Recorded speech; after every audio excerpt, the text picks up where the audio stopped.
Olá, amigos da fé e buscadores da verdade. Sejam todos muito bem-vindos ao nosso canal. Hoje vamos mergulhar na vida de um dos santos mais fascinantes e corajosos da história do cristianismo. Um homem cuja história é um hino de resistência, fé verdadeira e um amor inabalável por Jesus Cristo. Estamos falando de São Sebastião, o soldado de Cristo que enfrentou o Império Romano com a força da sua convicção. Vamos viajar no tempo de volta ao século III. O cenário é a poderosa e imponente Roma, capital de um vasto império. Nessa época, ser cristão era viver sob constante ameaça. O imperador Diocleciano havia desencadeado uma das mais brutais perseguições da história. Determinado a erradicar a fé em Jesus, igrejas eram destruídas, textos sagrados queimados e os fiéis eram forçados a escolher entre renegar sua fé ou enfrentar a tortura e a morte. Era um tempo de medo, de escuridão, mas também um tempo onde a luz dos mártires brilhou mais forte. É nesse contexto que surge nosso herói. Sebastião nasceu em Narbona,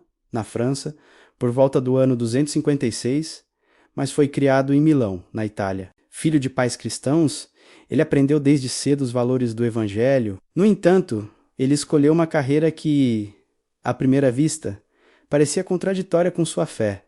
Ele se tornou um soldado romano, e não um soldado qualquer. Sebastião era tão competente, tão disciplinado e tão leal, que rapidamente subiu na hierarquia militar. Ele se tornou o capitão da guarda pretoriana, a elite do exército, a guarda pessoal do próprio imperador Diocleciano. Vocês podem estar se perguntando, como um cristão devoto podia servir a um imperador que perseguia brutalmente seu povo? E é aqui que a genialidade e a coragem de Sebastião começam a se revelar.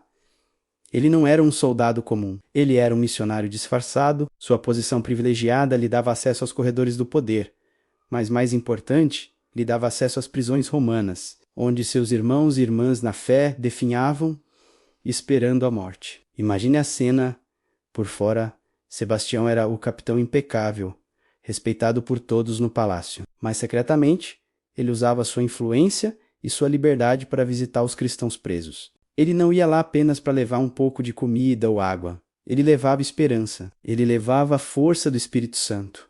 Com palavras de conforto e fé, ele encorajava aqueles que estavam vacilando. Muitos, diante da perspectiva da tortura, estavam prestes a desistir, a oferecer sacrifícios aos deuses pagãos, para salvar suas vidas. Mas Sebastião os lembrava do amor de Cristo, da promessa da vida eterna. Ele os lembrava que o sofrimento terreno era passageiro, mas a glória do céu era para sempre. Sua presença era como um bálsamo, sua fé era contagiante. Ele não apenas fortalecia os que já eram cristãos, mas também convertia outros, soldados, prisioneiros e até mesmo figuras importantes da corte romana, como o governador de Roma, Cromácio, e seu filho, Tibúrcio, foram tocados por seu testemunho e se converteram ao cristianismo. Sebastião era uma luz brilhando na mais profunda escuridão, um agente duplo de Deus no coração do império inimigo. Essa é a primeira grande lição de São Sebastião: a resistência. Ele nos mostra que a resistência nem sempre é um ato de violência ou de confronto direto. Às vezes a resistência mais poderosa é aquela que acontece nos bastidores, silenciosamente. É a resistência de manter sua identidade, seus valores, sua fé. Mesmo quando o mundo ao seu redor exige que você os abandone, Sebastião viveu sua fé de forma inteligente e estratégica, usando os próprios instrumentos do sistema opressor para socorrer os oprimidos. Ele nos ensina a sermos prudentes como as serpentes e simples como as pombas, como o próprio Jesus nos ensinou. Mas como vocês podem imaginar, uma missão tão ousada não poderia permanecer secreta para sempre. A quantidade de conversões e a coragem renovada dos prisioneiros cristãos começaram a chamar a atenção. As denúncias chegaram, e a verdade sobre o capitão da guarda pretoriana veio à tona. O próprio imperador Diocleciano, que tinha Sebastião em alta estima, ficou furioso ao descobrir a traição. Diocleciano confrontou Sebastião pessoalmente. Ele não conseguia entender: eu te promovi, te dei honra e poder, como você pôde me trair assim, abraçando essa seita que despreza nossos deuses e nosso império? Teria dito o imperador. E aqui vemos a segunda grande marca da santidade de Sebastião: a sua fé verdadeira, que não se esconde na hora da provação. Diante do homem mais poderoso do mundo, Sebastião não negou.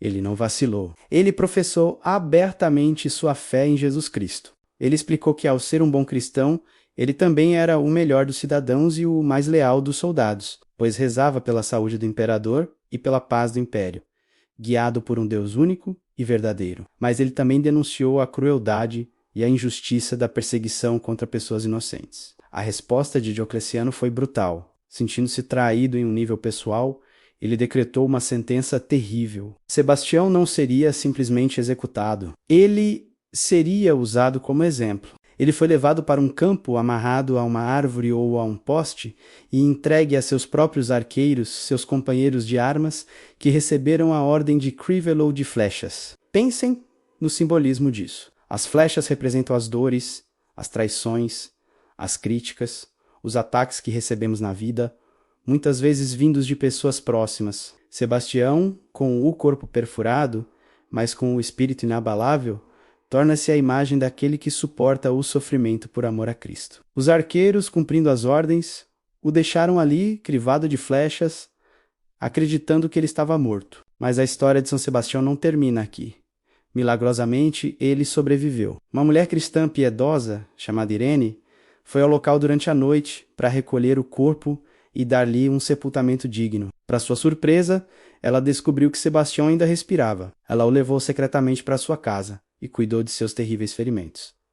Aqui está um ponto crucial. Com o corpo recuperado, Sebastião poderia ter fugido. Ele poderia ter se escondido, vivido o resto de seus dias no anonimato, e ninguém o julgaria por isso. Ele já tinha feito mais do que qualquer um poderia esperar. Ele já tinha enfrentado a morte e sobrevivido. Mas Sebastião não era movido pela autopreservação. Ele era movido por algo muito maior: o amor a Jesus.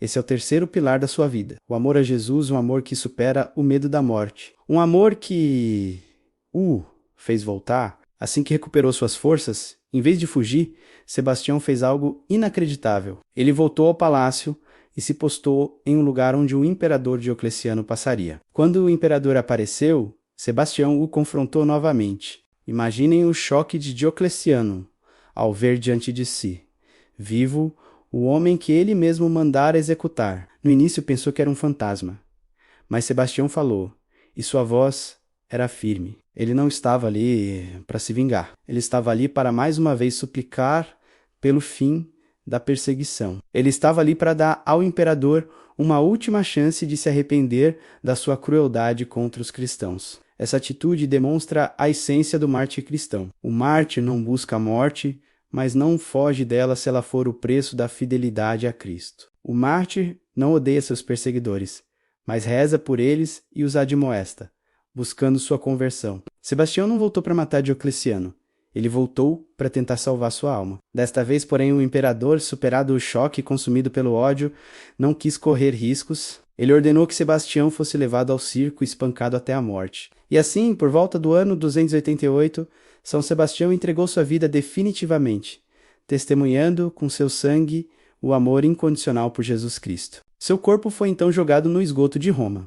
Mas ele apareceu em sonho a uma cristã chamada Lucina, indicando onde seu corpo estava para que pudesse ser recuperado e sepultado com honra nas catacumbas que hoje levam seu nome. A história de São Sebastião ressoa através dos séculos com uma força incrível. Ele é o padroeiro contra a peste, a fome e a guerra. Porque aquele que enfrentou as flechas do sofrimento com tanta fé é invocado como um poderoso protetor contra os males que afligem a humanidade. Suas flechas, símbolo de seu martírio, se tornaram também um símbolo de proteção divina. O que podemos aprender com São Sebastião hoje, em pleno século XXI? Sua vida nos desafia a examinar a qualidade da nossa própria fé.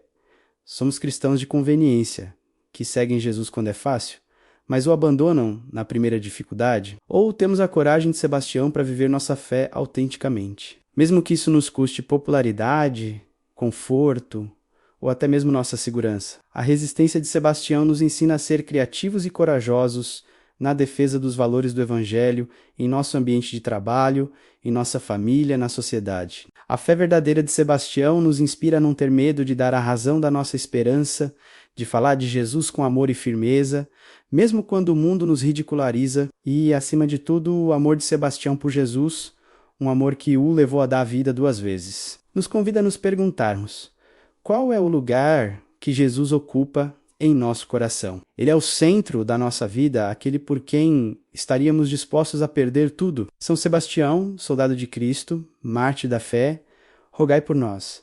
Que seu exemplo nos dê força para sermos testemunhas corajosas do amor de Deus em nosso tempo. Que possamos, como ele, resistir ao mal, viver uma fé verdadeira e amar Jesus acima de todas as coisas. Muito obrigado por terem nos acompanhado nesta jornada pela vida de um santo tão inspirador. Se você gostou deste vídeo, não se esqueça de deixar o seu like, compartilhar com seus amigos e, claro, se inscrever no canal para não perder nossos próximos conteúdos. Deixe nos comentários o que mais te tocou na história de São Sebastião. Fiquem com Deus e até a próxima.